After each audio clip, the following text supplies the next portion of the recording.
All right, we are back with another pick'em video. Going to be talking NBA. We got 10 games, so definitely a bunch of value on the board today. And ultimately going to bring you guys 5 plays on prize picks that I really like. But I do want to mention Sleeper before we get into things. It's Wildcard Wednesday over there. So if you don't know, they have like a Taco Tuesday themselves. And it's just called Wildcard Wednesday, where they give you actually 4 plays. So I think prize picks only gives you 3 of those discounted tacos. Sleeper gives you 4, and you don't have to like wait throughout the day for them to pop up. Pretty sure they just give you guys the 4 plays right off the bat, and you can pick and choose whatever ones you want to use. Obviously, they're all great value. So just another incentive to get on these other apps. Sleeper is giving a $500 deposit match when you use my code, and they also give you a free square when you start. So you get the newbie square, you get the $500 deposit match, and it's Wildcard Wednesday. So if it's a time to do to get on Sleeper, if you've been on the edge, today would definitely be a good day to do it. Also want to mention that Chalkboard, another one of our sponsors, if I can find I don't know where the promo graphic is, but Chalkboard is doing a free square as well today. It's a 0.5 line. So you can use my code, wherever it is. I think it's code RichPicks. And you can just use the link in the description. Might be a little easier. But it's a good day to get on these different apps if you've kind of been on the edge. Wildcard Wednesday on Sleeper. And there's a nice free square for everyone on Chalkboard. But let's go over the video picks from last time like I always do. If you're new to this channel, I give 5 plays typically every day. And they're slips that I play personally. So I'm not going to hit my 5-mans as much as, the other YouTuber might hit their 2-mans. I'm sure everyone's like, oh my God, this guy always hits their picks rather than someone else. But I just try to give you guys as much value as possible. And ultimately, again, I'm going to give you the analysis, and you guys can choose if you're going to take them or not. But 8 Ivy and Hartenstein were great reads. Obviously, Ivy's line is like way higher today. With no Cade Cunningham, he gets a huge boost in his usage and everything like that. Hartenstein, great matchup against Portland. Continues to block and steal shots. He had like 3 steals in the first half or something. And then Fox comes out really cold against Detroit. It's really the Sabonis show throughout the whole game. But Fox picks it up as they end up they were down like 20 points. They were at like 50 points on them in the first quarter by the Detroit Pistons. The Pistons put up 50 points on them in the first quarter. And then, of course, Detroit just ends up falling apart and losing the game by like 20. And Fox, obviously, a big part of the reason why they're coming back, but ends up just being short. And then Paolo ended up getting 4 free throws, so this looks a little bit worse than it was, but only made 1. And Minnesota just crushed Orlando. Again, they were depleted, but I thought it would stay a little bit closer. But let's jump into the board, attack some value here, and again, go over the analysis on all these plays. First one we're going to be talking about is going to be Jayson Tatum. He's going up against the Timberwolves. They're coming off a back-to-back. Tatum's well-rested, didn't play the last game against Indiana. I think they were played. Yeah, against Indiana. I don't think, or maybe Utah. I forget who he played last, or who the Celtics played last. But Tatum, I feel like, is getting a great spot here at 29.5 points and assists. I'm going to be attacking this. I think you could also attack his points, rebounds, and assists. This is 2 ways to go about attacking Tatum. They're great EV plays, but he's also, again, coming off rest. The last time the Celtics played Minnesota, they lost. So maybe a little vengeance tour. There's also potentially no Porzingis, Al Horford. A few guys are questionable for today. Drew Holiday, Porzingis, Al Horford. Obviously, if any of those guys are going to be sitting, Tatum even gets maybe a little bit more of a boost there. But if they all play, I think he can get here regardless. As we can see, the points, rebounds, assists, we'll just throw that up for now. 37.5 is pretty good value on the odds. We'll check out odds in a second. But he's gone over this in 12 of the last 20 games, so that's great to see. In terms of the head-to-head, did get this back when Minnesota played Boston in November. So just went over, but did go over. And again, a game that the Celtics lost, I'm sure they don't want to go in there and lose it again. It's a hard matchup. It's a tough matchup, but Jayson Tatum is one of those superstars where it almost sometimes doesn't really matter, especially if I'm like seeing that he's hit this recently. He's been hitting it like crazy, especially recently, the past 5 games, 6 games, he's hit that, at a pretty good rate. And he's cooking. He's in midseason form, and he's coming off some rest. So like Jayson Tatum today, but it's not just me. It's the odds. It's actually the top pick for the NBA on OddsJam right now. This just kind of shows you, based on other odds where other books have their lines. You can see FanDuel's got this at 39.5. BetOnline already has this at 39.5 as well. And they're pretty good value to go over this still. So, it's just checking other data points, other books where their lines are at, and kind of showing you a percent chance to hit rate based on what those other lines are. So if you're also interested in any of these tools, Outlier, OddsJam, and I'm going to be going over RotoWire in a second, These two have 7-day free trials you can check out. Again, just use my link in the description. Just lets them know that I sent you there. But yeah, Tatum looking really good today. If we can go over to OddsJam or RotoWire, they hate Tatum today. I don't know why.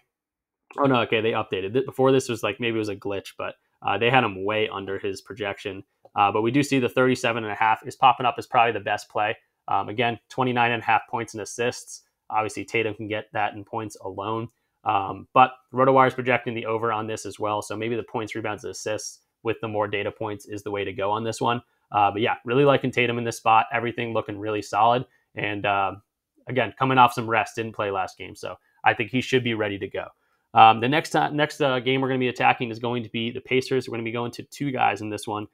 Bruce Brown, his points was at 11.5 earlier in the day. It was one of those days where I was making my video picks and everything was getting bumped as I was doing it. That just happens. It's part of the game. But I'm going to go into 14.5 points and assists. The big thing here is there's no Halliburton. So you've got to be ready for the Bruce Brown show, the Benedict Mathurin show, the Aaron Nesmith show. A lot of these guys get big usage rate. Pretty much everyone on the team gets a huge usage boost. I actually have it pulled up right here. This is without Halliburton. All green in terms of usage rate because Halliburton gets so much usage. But we can go to like points. We can see that Benedict Mathurin, again, could be a great spot for him. But I'll tell you the reason I'm not going to him, even on Sleeper that has his lines up. I don't think PrizePicks has Mathurin yet. Okay, they do. But I'm not going to be going to Mathurin just because Halliburton has missed a few games, like total games. This is showing you like all of the minutes where Halliburton's been off the floor, how these guys have been doing. So yes, Mathurin's great when Halliburton's off the floor. And I think he could have a great game. But a few of these guys have been consistent when Halliburton's actually missed the full game. I think he's missed like 3 games. So we'll look a little bit into that. Aaron Nesmith is one of the guys I'm going to be going to. 19.7 points per 36 minutes and 3 boards with Halliburton off the floor. And then the other guy would be, where's Bruce Brown? 18.5 points, 4.0 rebounds, and 3.6 assists. So he's in a great spot too. And then McConnell, he's going to be crazy too. I don't know if he has lines. He didn't have lines when I was checking earlier. McConnell, no, he's not going to have lines, but he could be in a crazy spot. He plays really well without Halliburton on the floor. But let's check into their actual stats, see what they've been doing so far this year. We'll start with Bruce Brown because that's the one we popped in there. 14.5 points and assists. We'll go right here. Obviously, they're playing the Wizards, so great matchup for him as well. 50% hit rate on the last 20 games, so nothing too crazy. But again, really love their matchup in this one. And without Halliburton, the 2 games or 3 games so far this year.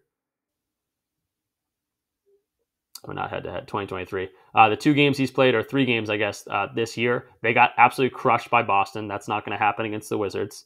So he only, played 20 minutes, couldn't get anything going against a great defense. But a game against Miami, a game where they won without Halliburton, he absolutely dominated, 30 points and 2 assists. And then Minnesota, another tough defense. They lost that one by 20, but he still had 17 and 2. So easily, gone over these lines, the games without Halliburton. And again, it's not just me. The odds like this one as well. Let's go over to OddsJam, see what he's been, where his lines are at on other sports books. And we see points and assists popping up, 53.16% chance to hit. The few books that have them around minus 135, minus 130, minus 145. So another solid spot for, Bruce Brown, not just by what we think, but the odds are liking it as well. And let's go to RotoWire, get the projection model to see if it's also lining up with us. And it looks like they're around 14.5. They're actually at 14.3. So nothing to knock your boots off in terms of the projection, but everything else looks good. They don't always have to, come together in unison, but when they do, it feels really good. This one I'm not too worried about. It's not like they're projecting, him to get 10 or something like that. So I like Bruce Brown in this spot. And again, we talked about the other guy who we're going to be looking at is Nesmith. And we're going to be going to his, I forget where we went to. We're going to his 16.5 points and rebounds. That's what I'm going to go to if I can find him. There we go, 16.5 points and rebounds. We're going over for this as well. We're going to check out his page real quick. And again, those games without Halliburton are, big for me in terms of thinking about how he's going to approach a game. With Halliburton, we know he's injured rather than him getting injured mid-game. So 16.5 points and rebounds right here. And we can see, 10 of 20 games, again, a very 50-50 split here. We're going over. So the games he's gone over, he's played really well. Again, this is against Washington. Should be a great spot for him to play well. And in 2023, without Halliburton, we can see he went over in both those games. So you could throw these guys, Bruce Brown and Nesmith, in the same slip, I think. It's not like a stack because they're both, going for points. One of them is points, rebounds. One of them is points, assists. But I think they could both do it like they did against Miami and Minnesota. And they really weren't even close in both of these games. So in an easier spot against Washington, I like both these guys going over kind of in the same game. But you could stack them in different slips if you wanted to do that as well. Taking a look at Nesmith's line on OddsJam, looking like they're giving a 51.25% chance to hit. That's not the best in the world, so the odds aren't loving this as much as the last two picks, but they still are projecting on the over. It's a little bit over a 50% chance to hit, and that's because these other sportsbooks have this around a minus 125, minus 120 value. So definitely not bad in terms of odds, but just something that I really like, knowing kind of how these guys have played without Halliburton. I like to attack, some of those other data points as well. So RotoWire, let's go to Aaron Nesmith. Looks like I already typed him in. Points and rebounds right here. They're liking this line. It's actually the highest projection over. They're projecting 17.83. That'd be great for us. Again, we took a look at their stats on the without Halliburton on the floor. And Nesmith's averaging 19.7 points per 36 minutes. So I'm not saying he's going to get 36 minutes, but if he could get 30, that should be right around this line. And that's not even taking into account the 4.5 rebounds that he should be getting as well. So I like the spot for both these guys. It's kind of a stacking opportunity. I put them in the same slip, but if you don't want to do that, I totally get that. And maybe you want to put them in some other slips. So that's how I'm rocking with these three. Let's continue on, though. Going to go to our first under for the day. It's going to be Tyrese Maxey. So it looks like they did bump his line down. This was at 43.5 when I got it. 43.0, though, it still looks pretty good just because this line just seems too high, too inflated right now. And you might be saying, oh, there's no Embiid. He's probably going to crush this line. But Maxey really benefits with Embiid on the court. When he's off the floor, he doesn't play as well, or at least statistically. So let's go to Maxey's line. We can see a whole bunch of green right here. He's been under this line pretty much all year. 18 of the last 20 games, he's gone under this. Some of those obviously being a little bit close, but some of them not even close at all. And the head-to-head matchup looks good as well. They played each other twice this year. He went under pretty handily in each of those games. So I know you might be thinking the matchup's really good here as well, but I like the history that he hasn't been getting this against this team anyway, really in any year too. Obviously, he's made a big leap this year, but can't get there in terms of even playing this team. So in 2023, under an 85% of the games. Without Embiid on these games, I think Embiid's missed 7 games, and he's still been under in 6 of those 7 games. The game he went over was against Houston, so that was probably a tough one to predict because Houston has a great defense. And so I like this line. Even without Embiid, it looks like he really goes under this pretty consistently. And yes, it is an easier matchup going up against Atlanta, but the head-to-head matchup looks good as well. So the fantasy optimizer on OddsJam already shows that this is bumped to 43, which it is on PrizePicks now. But they still are slightly liking the under here. Looks like FanDuel's got this at 42.5. Everywhere else that has it at 43.5, they're projecting minus 126 or whatever on the under. So definitely a solid spot if it goes back up to 43.5 for some reason, and if you got it at 43.5 like I did. So I think if Maxey's going to struggle today, he's probably going to have a solid game, but maybe just doesn't get over 43.5 PRA, which is a whole lot. And let's go to RotoWire, get that last kind of data point, see what Maxey's line is looking like over here. And they're liking the under as well. Again, these are updated with PrizePicks in real time. So once these things get bumped, they get bumped on these tools as well. 43.0, they're predicting 38.29. Obviously, the hit rate's incredible as well. And then the sports books are on the under too. So Maxey really looking good for this under. That's going to be our 4th play. And then our 5th and final pick is going to be Trey Jones under 11.5 rebounds and assists. I think there's a few different ways you could attack this guy. His lines just seem pretty inflated to me, maybe because they're going up against Detroit. He has been getting a few extra minutes recently. Not really sure why. Maybe there's a rotation change going on. Obviously, Wemby's on a minutes limit, so maybe he's absorbing a little bit of that. But this looks really good regardless. 11.5 rebounds and assists. He's gone under this in 18 of 20 games, so 90% of the season he's gone over this, or the last 20. terms of the whole season, 87% on the whole season. And these are the 2 games that he got big minutes recently, and he still went under. So easier matchup against Detroit, but honestly not the easiest in the world in terms of rebounds and assists. They give up a whole bunch of points, but maybe not rebounds and assists. They're more middle of the road. So I really like this spot for him. The odds are liking it as well. And yeah, I think this should be a pretty easy one for us. Trey Jones over here on Odds Jam, they're giving it a 52.87% chance to hit. Looks like FanDuel's got this at 10.5. We're getting an 11.5. Everywhere else that has it 11.5 is around minus 125 value. So definitely attacking some value as well. And then in terms of Trey Jones's predictions on RotoWire, they're projecting a 11.01. So if he gets 11, might be a little sweaty, but that would be good for us.